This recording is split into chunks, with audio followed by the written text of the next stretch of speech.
I'd like to call to order the meeting of January 6, 2015. Will you all please stand for the invocation of pledge of allegiance? Come on up. Lord, we pray that you will give our council members the faith and courage to carry on their duties, help them to do right, to deal fairly with others, and to place their trust in you. In your name we pray. Amen. He's going to help lead the pledge of allegiance for us. I pledge allegiance to the flag of the United States of America and to the republic for which it stands, one nation, under God, indivisible, with liberty and justice for all. Thank you.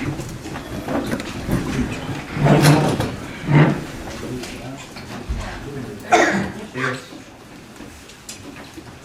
Here. Here. Here. Challenger? Here. Simpson? Blakeman? Here. Woodward? Here. Blaisdell?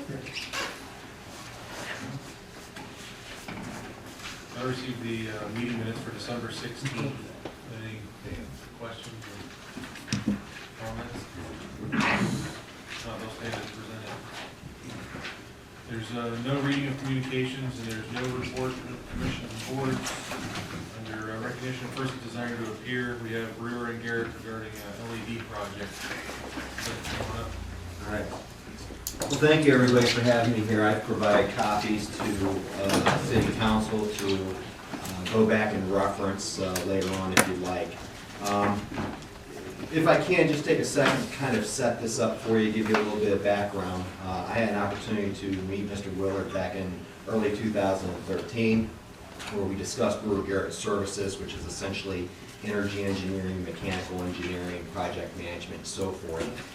In 2014, the city issued a request for qualifications for a company that could provide turnkey services to implement LED streetlights. Brewer Garrett responded to that. We interviewed with multiple members of the administration as well as Efficiency Smart, and we wound up being chosen as the winner for that RFQ process. The project has been exceptional. Because it is not really an easy project to design, especially when you start looking at how many streetlights you have and some of the other things that we're going to discuss tonight. But the collaboration between the parties was outstanding. Doug Sturgeon worked great with Steve Marshall, who's our senior lighting engineer, and I'll talk a little bit about him here in a second. And then Efficiency Smart was great with us. Anytime we needed information, the city was there for us. So it just made things run a little bit more smoothly. This evening, I'm going to show you a project that the prime concept behind it is we are simply reallocating dollars. We're taking dollars that you would normally be sending to American Municipal Power and some other utilities, and we're using those dollars to pay for the lighting project that we're going to propose to you. And it does not affect your community or your constituents' electrical rate at all. So the project that we're going to show you is roughly $1.1 million. It saves the city of Columbiana energy and operational savings of roughly $112,000 a year. Not only does it pay for itself, but in the first year alone it generates $41,000 in positive revenue. Over the course of the next 11 years, it generates $157,000 in positive revenue. Over the course of 15 years, you're looking at roughly $650,000 in revenue after the project's been paid. So how are we doing this? We're doing it through interior and exterior lighting, rooftop unit replacement here at City Hall, a wastewater treatment lab air handling unit replacement, and as well as replacing the generator at the wastewater treatment plant too. But not only is the project physically viable, but it's environmentally beneficial as well, because we're going to reduce your greenhouse gas emissions by roughly 42.8 metric tons. And that's essentially like taking 90 passenger vehicles off the road annually, or removing 48,000 gallons of gasoline or 58 homes off the electrical grid, again, every year. Before we dive deep into this, I do want to take just a quick second, tell you a little bit about Brewer Garrett and who we are, and I'm going to kind of run through some of this quickly with you. But we were founded in 1959. We're a 56-year-old design build firm. We specialize in mechanical and electrical engineering. We're single source, which means that we have all of our resources under one roof. We have electricians, pipe fitters, certified energy managers, project management professionals. What this allows us to do is act as a team, where we understand exactly what our capabilities are. We're product neutral and we're non-proprietary. Unlike certain companies, we are not incentivized to sell you a specific brand name or a product. Okay, let me just take a little bit of time on this slide and talk to you about our commitment to monitoring, because it's important. In the last 24 months, Brewer Garrett has been under contract for roughly $154 million in performance contracts. And in each one of those contracts, we offer 3 guarantees. The first guarantee is what's called a guaranteed maximum price, or we call it GMP for short. And what that ensures is that we are not going to issue any change orders to implement this project. So if for whatever reason we missed 5 street lights on the west side of town, we're not going to give you a change order to put those LEDs in. We're going to absorb that cost. The second guarantee is we're going to guarantee functionality. One of the things that I'm going to show you today is replacing the rooftop unit here at City Hall. Well, there needs to be a specific thermal load and a cooling load that needs to be provided to provide comfortability to the occupants of this building. If we have misengineered it and have not provided that thermal load that's needed, it's on our dime that we will come back, re-engineer it, and put the proper thermal load that's required. And then the third guarantee is we're going to guarantee the energy savings. So we're going to show you roughly $112,000 in savings from energy and operationals. We're going to guarantee those. So if we only save you $100,000 the first year, we're going to write you a check for the difference of $12,000. Okay? This is just some of the government entities that we've used. Again, this is in your slides. If you guys want to take a look at these and look at some of our references, you can feel free to give us a call. We can send you references for higher ed, K through 12, and private industry as well. All right, I talked to you a little bit about Steve Marshall, who was the senior lighting engineer on this project. Up until about 5 years ago, there was this misconception that lighting design was easy. And that's really not the case at all, especially when you start looking at all the new technologies that are coming out with lighting every day, from T12s to T8s, T5s, LEDs, OLEDs, and so forth. If you're not staying on top of that technology daily, you fall behind. And Steve Marshall, and unfortunately Steve is not here. He had gallbladder surgery on Friday, and I feel comfortable with him not being here saying this because I don't want to stroke his ego anymore, that he is one of the best lighting and energy and lighting engineers this side of the Mississippi. If he is not at a conference teaching somebody, he's out learning the new technology, and he designed this project for you here. You can see some of his certifications. He's a certified energy manager, certified lighting professional, certified lighting efficiency professional, and I've listed just a couple of his projects that he's done in the past. Matter of fact, at Cleveland State, he put in the largest LED project at one point in time in the entire country. All right. So if we dive a little bit into this, and we'll kind of go through this quickly. From an interior LED standpoint, we are replacing 631 street lights and floodlights with new LED fixtures. It's going to save you roughly 68% of your current energy use. We're going to standardize the wattage. Right now you have 3 different watts. We're going to move that down to 2. We're replacing several of the arms due to damage and corrosion. We're replacing lights at Firestone Park, basketball and tennis courts. And we are leaving the post-top style lights as is, but as you move forward and begin to replace these on a one-to-one basis, we can provide you our engineering expertise, and then we can also provide you our purchasing power. From an interior lighting retrofit here at the wastewater treatment plant, we are going to replace the T12 lamps that you currently have. Those T12s are no longer even being manufactured. Okay, that's how old those are. We are replacing those with the new T8 25 watt lamp. You're going to go from an 18,000 hour lamp life to a 42,000 hour lamp life. We are replacing the HID, or what we call metal halide lamps at the wastewater treatment plant with the new T5 high output fluorescence. You go from a 15,000 hour lamp life to a 32,000 hour lamp life. You go from roughly 458 watts to 250 watts. And then here at City Hall, we are going to be replacing all of these interior lamps with these fluorescents here with new LEDs and troughers. And it's going to save you roughly 51% of the energy that you're consuming.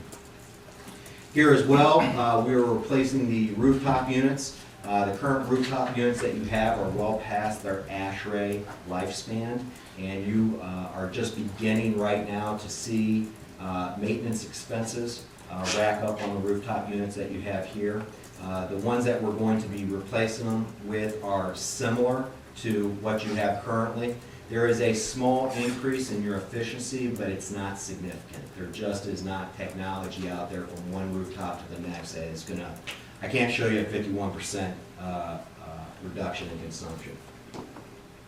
And then we looked at the generator replacement. The current generator is not working. It's grossly oversized. It was designed to be used for peak shaving, and right now you're using it or trying to use it for emergency backup load.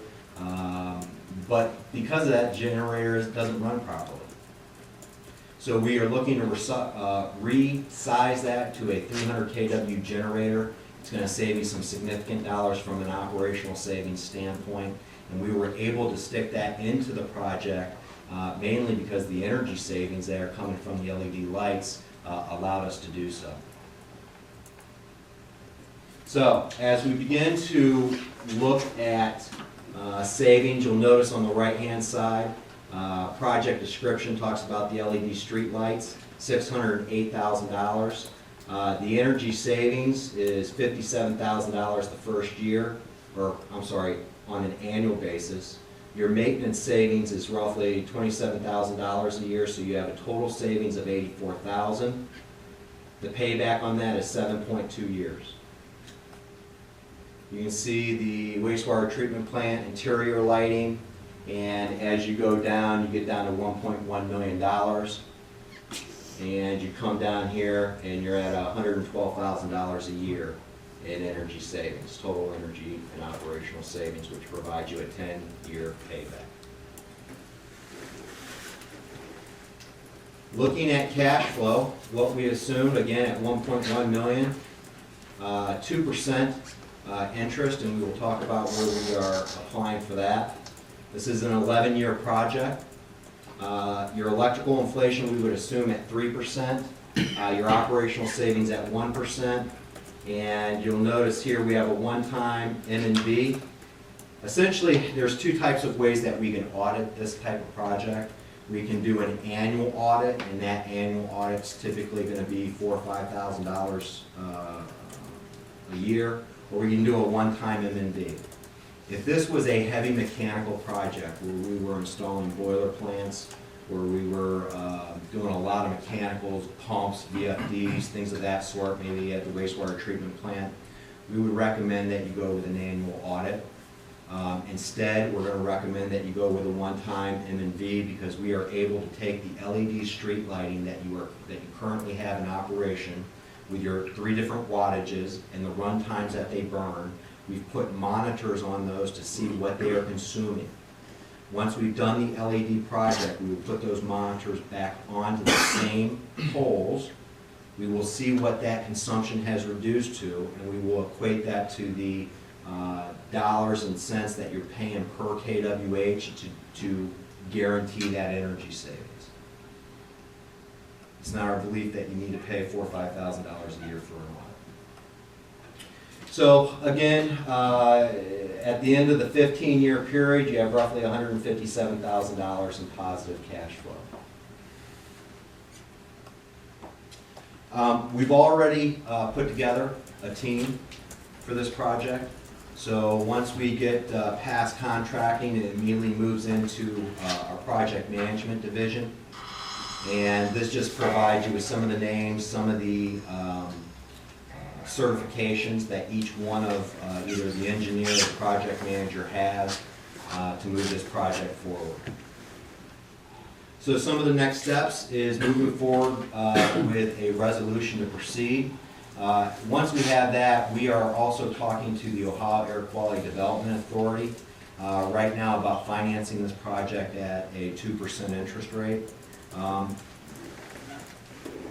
The acronym for them is OACA, and that's what we call them internally as OACA, not the Ohio Air Quality Development Authority, because it's kind of a tongue twister. But they are running out of funds, and they are very close to being depleted from funds, and that was a big concern for me about 3 or 4 months ago. So we asked that we submit a pre-application to them. It didn't cost the city anything to do that. We got you down, we got you in the hopper, so to speak. He sent me an email today, asked me to clarify some of the things that we have submitted to him. They're trying to be very judicious in who they're going to be awarding these funds to. The idea would be, as soon as we get the resolution, to submit that resolution down there to them with our final numbers. They will review it. They will essentially, through a committee, approve it, and then they will ask Brewer Garrett and an official from the city of Columbiana to go down there, stand before the committee. I typically do a 3-4 minute presentation like we're doing right now, and just tell them exactly what the project entails, and then they give us the approval, and typically you have funds within 2 to 3 weeks. If, as a fallback position, we look at the Port Authority. Columbiana County has a very active Port Authority. They have some very unique ways to finance these types of projects, and that's something that we can discuss down the road as well. But once we have financing in place, we go to contracting, and then we begin marketing. And Brewer Garrett has an internal marketing department that is very robust. We do a lot of social media, blogs, press releases. We will hire a professional videographer to come down here, do a video. Typically, we have the mayor that's involved. We'd probably like to get Doug Sturgeon involved. And then we put it up on your local television show. It's an opportunity to show your community that there's ways of thinking outside the box, ways of using money that you would normally be spending with AMP to buy generators or LED lights and so forth. And then I also know, speaking with Efficiency Smart, they put out an annual magazine, and the city of Columbiana will be featured in that magazine. With that, I'll answer any questions that you might have. Okay, I have several, 2 through 4. Okay. How long are they warranted, the LED lights? The LED lights have a 70,000 hour lifespan. If you have any lamps that fail during a 3-year period, we can come out and replace these. And we can actually take that out to a 5-year if you're willing to pay for it. So they're only warranted for 3 years. 3 years, correct. Okay. Now, I'm just gonna throw this out, I haven't talked to any other guys, but I would throw out, what was the payback on the street lights? 7.2 years. I believe it was 7.2.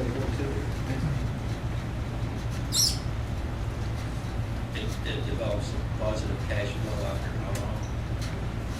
Well, After 7 years. actually, you generate positive cash flow within the first year. Project not only pays for itself in the first year, it generates $42,000, I think it was, in positive revenue.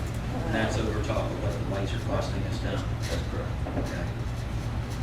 I may be playing devil's advocate, but if I own Columbiana or own this business, I would do that project, and then I'd use the positive cash flow the next year to do the lights in here, next year to do the lights to the wastewater plant. Instead of borrowing the money, would that kind of a project be feasible? Yeah, absolutely. Or you could start, you could use that $27,000 positive cash flow to pay payments on a generator, which is I think that's a real need, isn't it, Doug? Yeah. I myself can't see replacing rooftop units until they quit working. That's just me. If it was my own, we used to have a restaurant business, I would have never, unless the heat exchanger was cracked or something to do that. You certainly have to have some kind of incentive, either lower Yeah, there- operating cost or something. And the project that doesn't give a return, I would drop that now. Which one was that? Was the rooftop? The rooftop was the one that didn't give any positive return. That's correct. But over 7 years, you've developed almost $200,000 you could use for all these smaller projects with positive cash flow without costing Joe resident any money, right? Well, The positive cash flow would pay for these other projects, would it not? there is positive, so and it's a little bit difficult to read, but what you'll notice, see, we have an install period where you're saving roughly $54,000. Yeah. This is your program cost of $114,000. So the first, after the M&V of $10,000, you have $12,426 that you're gonna pay more the first year. But because of the install period, you've already generated $41,000. Yeah. So here's your savings, here's your two Got that. costs, here's your positive cash flow. What's the next year positive cash flow? It's negative 69. The next year positive cash flow, third year is $2,300, right? So as you go down, you begin to add these up, all right? A cumulative cash flow, you go 54, and this is what you're always positive with. You're always gonna be in the In a positive right 10-year here. period, 157,000. And over 11 years, it's 157,000, right? At the end of the 11th year, all of this savings becomes yours. And so that's why you go from 157,000 to over 650,000 in positive cash flow. It would last the 11 years instead of Oh, 3. you could, those, if you burnt those LED lamps from dusk till dawn every night, they're gonna last you 70,000 hours easy, you're out 20 years. Okay, that's just my thoughts, that's all mean, that's what I wanna do. But especially the rooftop units, like, with no savings, I just can't see replacing those this time. I think the generator is a big need right now. And the street lights are gonna pay for themselves. I don't know about the lights in here, how much lights do we use? They monitored all that, they put sensors in here. Yeah, your lighting payback at the wastewater treatment plant would be No, in this building. here would be, you're at 12 years. And those lamps will last you 15, 16 years. Can you go back and explain this slide to me, because, This one here? yeah, it says project investment is $600,000. Yeah. And you're saying total annual savings is $840 or $84,000, and that says a 7-year payout. And yet you were telling us, well, it pays for itself in this first year. I don't understand that. We've already put out $600,000. It says to me, we only have the savings of $84,000, so we're only paying back part. I guess what I'm looking for is not a simple payback period. I'd like to see discounted cash flow on the analysis of the whole project. You would like That- to see it. That's what I'm used to dealing with financially, is a discounted cash flow, not a simple payback. Simple payback in industry, you would never deal with something 7 years out, you deal with something that's 3.5. Oh, yeah, absolutely. You get into the private sector, I mean, it's not unlike to walk into a private sector owner and ask them what their payback guidelines are, and they'll tell you 6 months or 2 years. Yeah. You get into the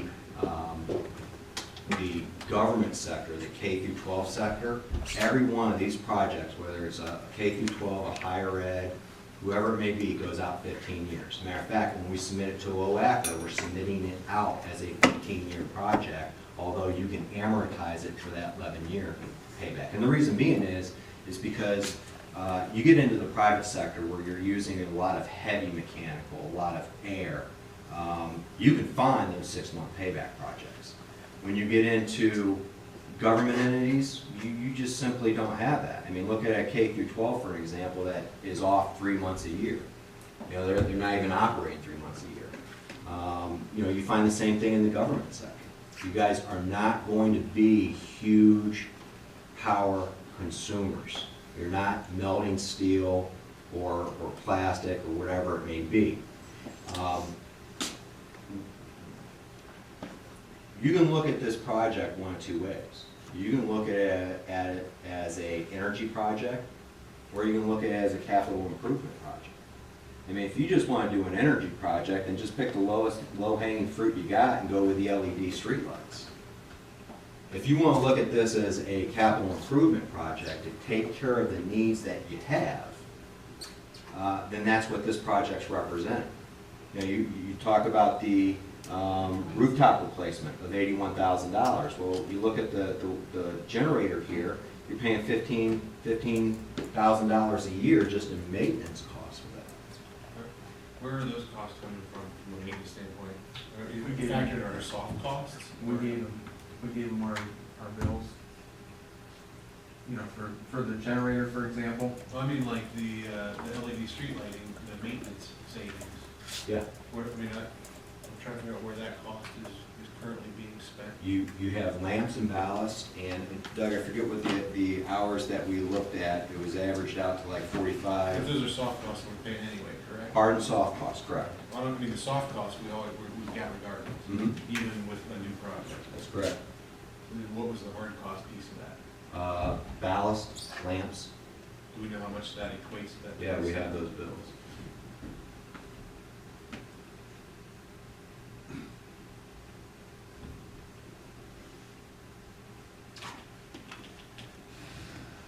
How old are the rooftop units? I'm sorry? How old are the rooftop, is a rooftop? I think you're 3 years over the ASHRAE useful life. So is this the original from this edition? Yes, this one is, I believe so. So it was in the 70s.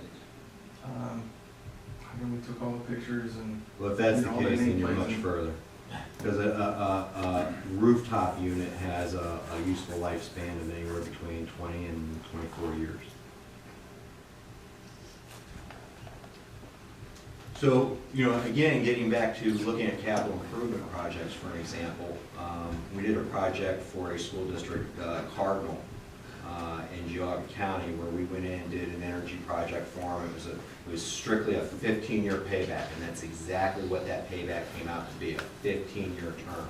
Well, as we move forward, they did a lot of building automation and controls. Their energy savings actually exceeded their guarantee by 78%. So we took a portion of those additional dollars, and we did $2 million more of work. What was that work? It was roofs. Well, look at a roof payback. A roof payback is 40 years. You don't replace a roof because you want to or because there's better technology. You replace it because it's leaking and you have to. We're doing almost $1 million worth of windows. Window payback, 400, 500 years. I mean, there's just as much as you think that there's an energy payback to windows, there are not. You replace them because they're single pane, they're old, and they're falling out of your building. And so that's similar to one of the reasons why we developed this scope with the administration, was because we know that you have rooftop units that are old, that you're beginning to see maintenance that is required. And the longer you keep it, the more maintenance you're going to have to put into it. Thank you for bringing that up. My question is, what maintenance have we had over the period of time we've had these units up there? From a dollar figure What standpoint, have we had to do? What issues, what problems have we had? well, I think if you look, and I'd have to look at the bills, but when you look at rooftop units that are of that age, I mean, you're We're looking at... talking about efficiency of a brand new unit versus what we have now, okay? Right. And my question, I'll come back to it, is what maintenance problems, issues have we had on these units? Doug? I really don't know. Yeah. I mean- We gave them, it wasn't Dave, it was that Steve, we gave, and then Debbie get all the maintenance bills for these units in the past couple of years. Yeah. That's We- what it is. And we didn't include any maintenance savings in this. when you buy something that's brand new, when you replace something that's brand new, you expect it to go for X number of years, which are your projections. And that's why I asked that question versus, does the ends justify the means? Where if we're not beating our heads against the wall too hard, these units, okay, because your units are brand new and they're expected to go that far. Do I really want to invest that amount of money, per se, right now at this particular time? And that is gonna be up to city council to make that decision. Folks, this is something that we co-developed between Efficiency Smart and the administration. We looked at scope, matter of fact, we removed a lot of scope out of this. And when we looked at where could you get the most juice for the squeeze, this was the scope that we came up with. And at the end of the day, if you remember in one of those slides, we discussed how our job, we're not incentivized to sell a specific brand name or piece of equipment. Our job is simply to engineer it and build it. And so if there's something that you want to remove from this, that's fine, it's your project. If there's something that you thought you would see in it that you'd like us to investigate, we can do that as well.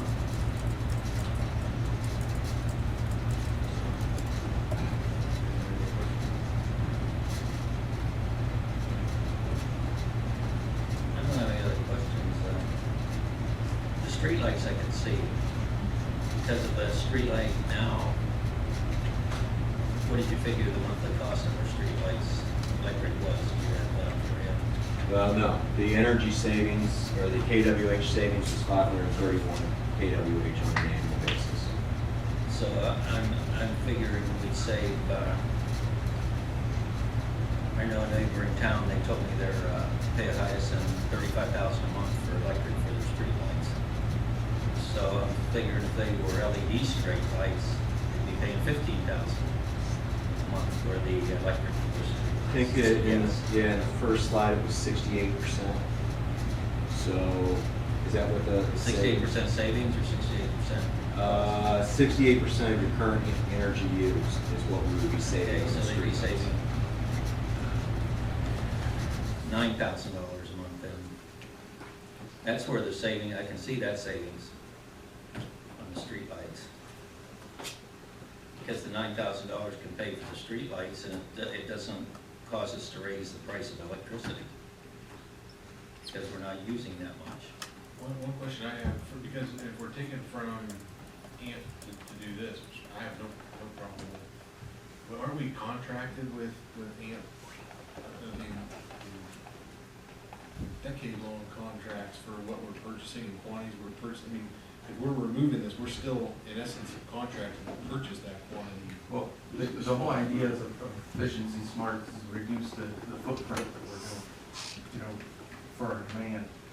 And this would, positively affect it. So it would reduce the footprint, and I do not believe it would negatively affect what you're referring to is. Well, I just want to make sure that, because of that savings, although it's on paper, if we're contracted to spend it anyway, that's what I want, Yeah, and have to sell it back, I understand what you're saying, but Yeah. we're pretty long right now in our, all of our energy sources, so, I think we would be okay. We've sent all of this information to Efficiency Smart. They've reviewed it and given us their approval. So they can act as a third party for it. Very good. Yeah, and if you remember, this started out last year, I think we're just sitting here at council and one of you mentioned LED lights and wanting to replace them. Well, we asked you to pick which project you wanted. Yeah. But we started. There it is. Out with, 50 lights, or something, or 50 or 100, or a street, or something, and then once we worked with Efficiency Smart, and they provided us with free technical services, to do this, they've guided us through this process. It's just, snowballed into all these options, which are great. Will we just have to be a bond issue? Sell bonds to pay for this? How does that money work? through this? We take it out to OACA, and OACA will bid this out to a number of different banks from either, it can be a bond issue or a lease issue. But the nice thing is, so for example, what they'll do is they'll put $1 million out. Out of that $1 million, you'll have a bank that will come in and say, we'll give you a 4% interest rate on $500,000 of that, and then OACA provides a 0% interest rate for the other $500,000, and so your combined rate is 2%. And we've gotten them lower, we've gotten them less than 1%, it just depends on when you go out for that issue.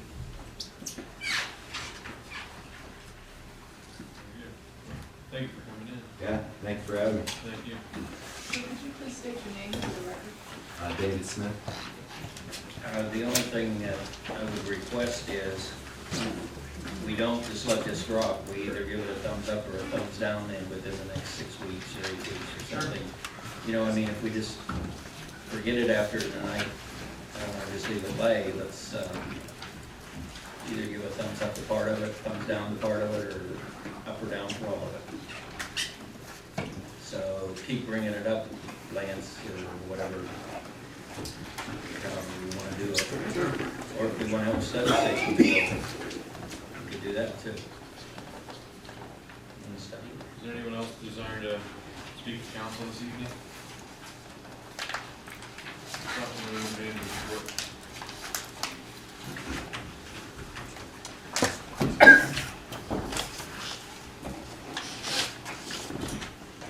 ODOT sent me some preliminary legislation that I'll have on the agenda next council meeting for the 714 intersection project.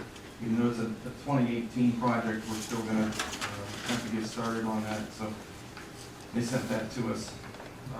For wastewater treatment plant, we experienced some problems with the non-potable water system, and crews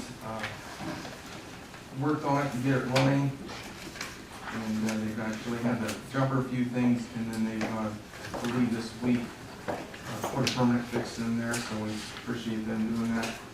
We had a grit blower go down, it's a combined unit, both the motor and the blower, so we're gonna send that out for repair, and we're also pricing a replacement so we can have a spare. Park and Cemetery, the Joy of Christmas finished up last Sunday, and the East Fairfield men's group started taking down displays, and they're doing a great job. Again, they did a wonderful job putting it up, and they're doing a wonderful job taking it down. Do you have any report how they did this year? Was it good or bad? Terry said we're in the black, is what he told me today. He says, I haven't received the city's bill yet, so we'll get that bill to him. But he acted like they did pretty well. The park crew started breaking down the various parts of Joy of Christmas too. The leaves in the park and the cemetery were done. Water treatment plant, they've been verifying the GIS maps with RCAP the last several weeks. So that was that, that program where we put coordinates on every piece of infrastructure in the water system, collection system. They're verifying all those maps. Street department, they've got the leaves removed. Had a good December to do that, so we'll take it over last year, because last year was quite opposite. There is a vacancy in the planning commission. Ron Lalonde is here, he walked in. I was going to talk to you before, but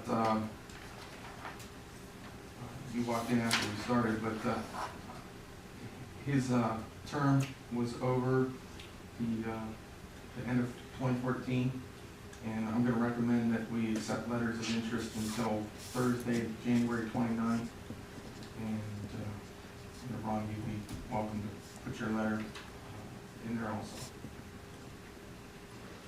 And it's just a couple housekeeping things. And basically, as you recall, I appointed city manager's appointment for the park board for Greg Gustafson and Jeff Jackson just did that recently for Mr. Zito and Mrs. Radholz. Well, both of those terms, ended at the end of 2014, so I'm gonna just reappoint them. Because that was the pretty much intention there, because we just put Jeff on a couple meetings ago, so.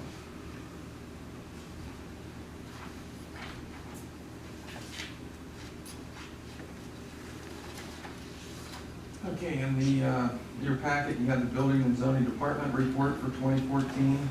And the year-end summary and comparison report. And that's all we've got. I'm gonna need a motion to concur with the city manager and the chief of police to appoint Eric Boudet? Boudet. To the auxiliary police force. So moved. Second. Chief, I'll take- Turn it over to the chief. Okay, just to introduce him briefly, he isn't a new face. He had served with our auxiliary unit in the past, leaving in December of 2011. He had a active duty period of service to the United States Army, served 2 deployments, one to Iraq, one to Afghanistan. We're glad to have him back. He now wants to pursue a career in law enforcement and understands he's been accepted to the police academy. He wants to come back and pick up where he left off with our auxiliary unit and donate time to this city. He's done so in the past. He comes highly recommended from Lieutenant Cap Kevin Kloss, who's the commander of our auxiliary unit. He has letters of support from a number of the officers in our department who know him pretty well from in the past. So I'd like to say that we're glad to have him back, and we'd like to thank you for voting to reappoint him if you so choose. Any comments? Deanna? Becker? Yes. Souter? Yes. McBain? Yes. Schoniger? Yes. Challenger? Yes.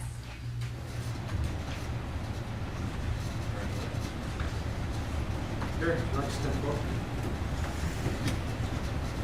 Raise your right hand, please. You solemnly swear that you will support the Constitution of the United States, the Constitution of the State of Ohio, and the Charter and ordinances of the City of Columbiana, and that you will faithfully discharge your duties as a reserve police officer in the auxiliary unit to which you have been appointed. If so, say I do. Okay.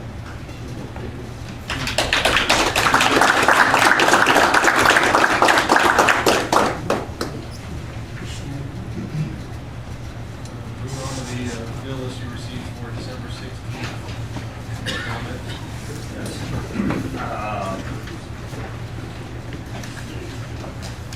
The lime sludge removal. Was that one time, 1 year, 1 It's month? a whole year's worth, and it's usually done in over a 2.5 period, depending on the condition. So that amount is for, 2014. okay. It started a few years ago where it's actually gaining ground on it, which is what the EPA wanted. We were going up a few years back. Make an effort to, those things got so full now, we can see them getting there. Very good.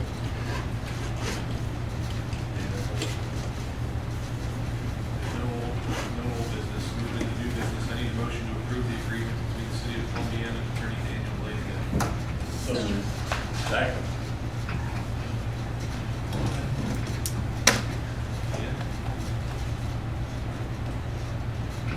Souter? Yes. McBain? Yes.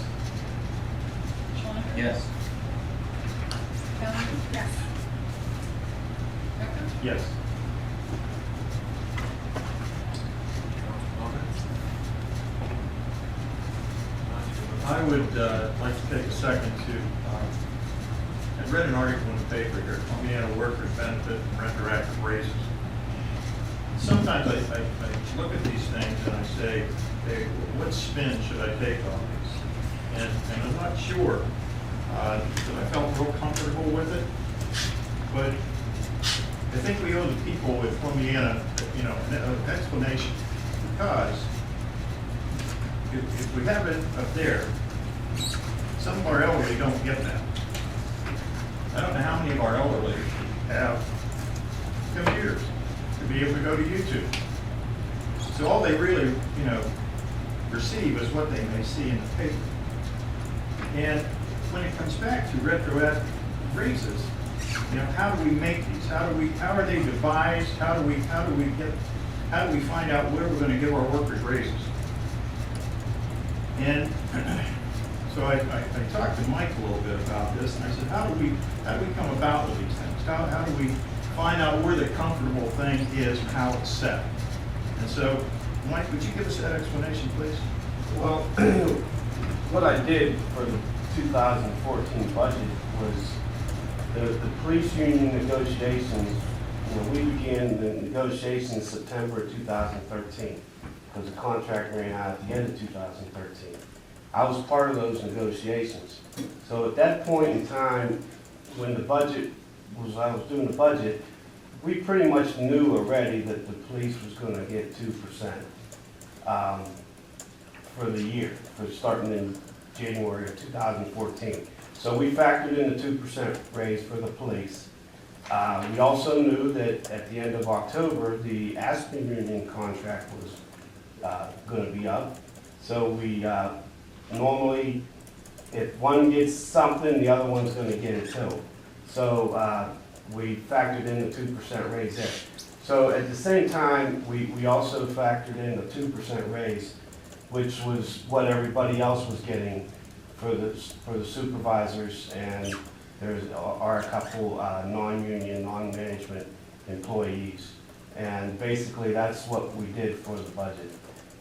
It's better to have it in there and not have it in there. You most time you plan for the worst and hope for the best. And that's kind of my philosophy. So that plan was really devised ahead of time before some of the things got drug out a little bit. Yes, I mean, I have till the end of February basically to get the budgets done, and because we have to pass it in March. And so, we had to make a decision. And at that time, we were still in negotiations with the police union. So that kind of held things back a little bit from what I've seen. Now, ASME is usually on somewhere around a 3-year contract, maybe a little less, maybe negotiation pushes a little bit more, depending on what we have. And the police, well, they're usually on a 3-year section too. Correct. But what I wanted to bring up and reinforce was our folks that are superintendents of street or electric, so on and so forth, they had not had a raise since '09. So basically, had we not gone back retroactive to them, that would have meant they'd been in a 5-year period. You lose good people because they're always out there looking. The loyalty sometimes is not there. Take a look at it, professional football today.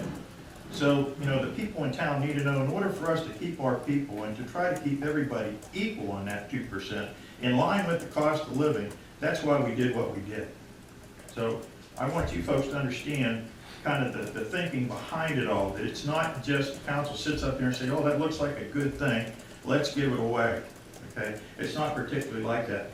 And when I look at this article here in the paper, sometimes I get the feeling that, we should talk about the good things and not necessarily about some of the things that sells newspapers. Thank you. I also thought had the same article, had the police negotiator, Chief, nothing against you, you weren't the one. Certain people on the negotiation team had settled when it started in October, right? We started in September. September, we didn't If settle. they had till settled in December December, this year. these raises would have took effect January 1st. Correct. So they aren't retroactive. They were held back because of that factor. Had we not done that, it would have been 5 years, like Dan said. And as far as raising rates to pay for these raises, these were at the end of 2013. These were put in the budget. And if people think that the surcharge on the water bills, 100% of that is going towards a new water plant. There's none of that going for raises. I felt this article implied that we were doing things willy-nilly and piecemeal without refuting any of the facts with the 2013 STAR negotiations and things like that. And I would just like to see a more, like you say, better things instead of putting the worst spin on something you can to make a headline.